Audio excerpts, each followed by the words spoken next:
Okay, it's Roxy here.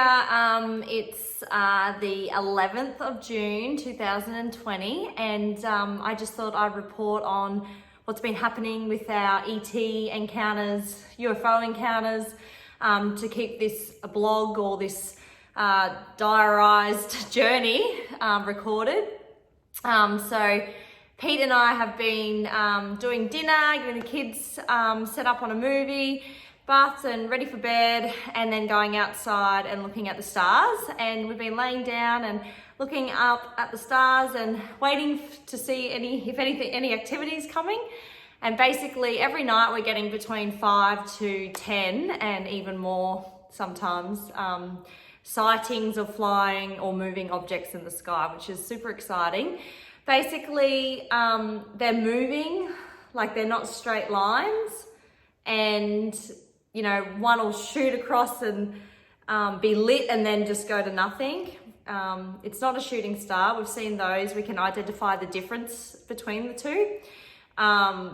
One came hovering over it seemed like above the tree height, but yeah, so there's lots of things happening. Then on the other side of this, in my dream state, I'm getting loads of vivid dreams of meeting ETs, and that I feel that are here to help humanity. And you know, I feel that they're trying to come in and get us familiar with them and why they're here. They're not here to do abductions and you know, hurt humanity. They're here to help us. The call was sent out to the galaxy that Mother Earth was in a bit of a state, and we needed to help raise her vibration.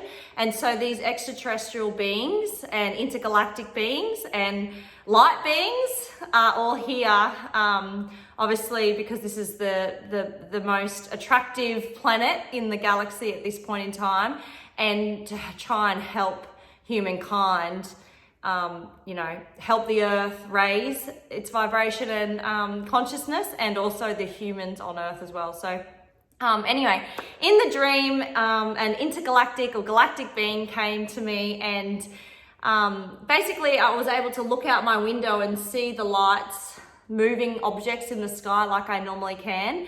And then one came around like it does normally when we see it in real life, but this is my dream state. It came around and came to my window, and this little short being of like a physical form being was at my window saying, hey, and he was cool as, he had a rocket ship behind him, like a spacecraft behind him.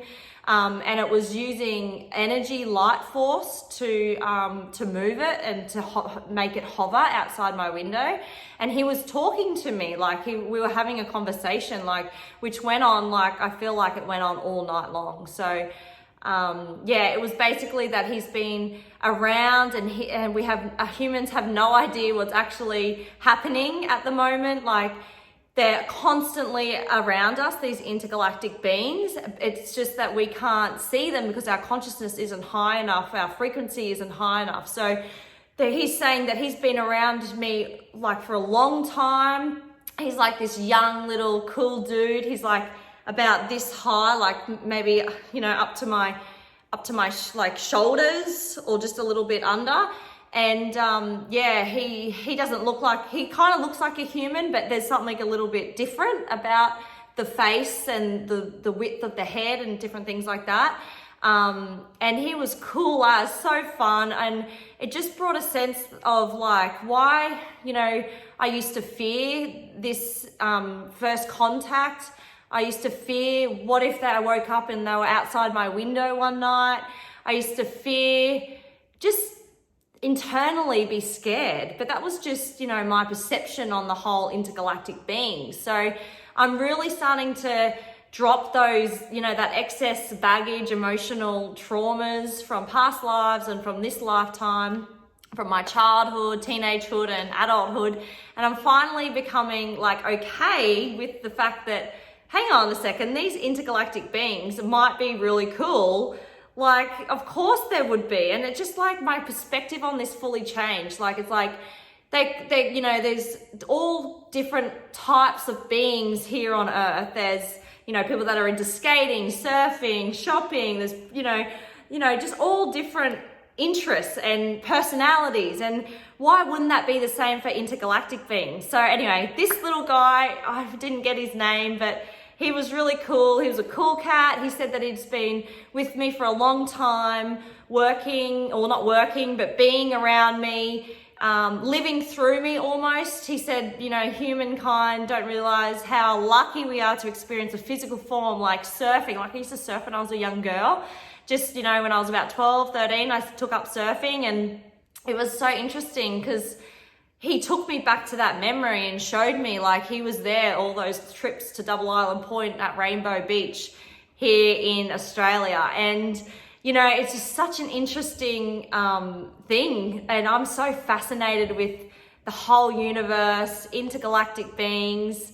And he just really made me feel like he's now like a friend, you know, like it's not like a scary thing, you know, with freaks coming down from the sky or anything like that. It's like they're here to help. And, you know, one of my, you know, I think one of my life journey missions or purpose is to help humanity bridge a intergalactic life and merge the two and show people that it's okay for the beings. And up until this point, I haven't really been okay with that whole mission. I've actually been quite concerned or worried about it because I didn't know what it really meant. And it is a little bit weird because it's so new and different, and like nothing's been proven in the past before with like intergalactic beings of light. Like it's all a bit woo-woo. And the more and more as I go on, it seems so weird. Like I'm a 33-year-old mum in Australia that likes pink clothing, and I've got blonde hair, and it just seems so odd that, you know, I'm getting visitations from intergalactic beings and UFO spottings, and I'm so interested in it. My heart is completely leaping forward at this opportunity. I don't know, I just have a big change of perspective. So the 11th of June 2020 is a day in history that I finally have my head around this whole intergalactic being thing, UFOs, and I feel really excited to see what else happens. So I hope this helps, and we'll keep you posted on our next diary update. Thanks.